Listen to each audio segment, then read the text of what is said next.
বন্ধুরা দেখো, আমরা এখন যাচ্ছি সখী ফেলতে একটা দাদার বাড়িতে। আমার সাথে আছে বাপি, আর এই যে মাঝখানে আমাদের ঠাকুর।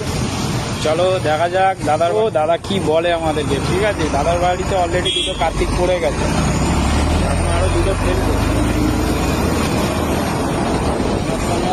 দাদা বাপি দা দেখি কি বলে। এখন ঠাকুর আমাদের হেলমেট পরে আছি যাতে আমাদের কেউ বুঝতে না পারে, হাতে ঠাকুর আছে। চলো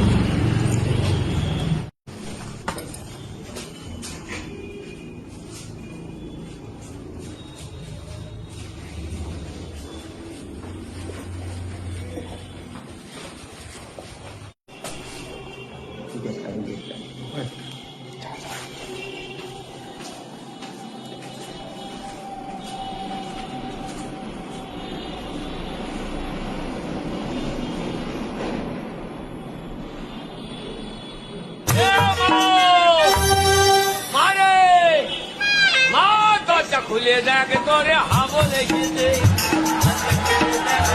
হাবো লেগেছে।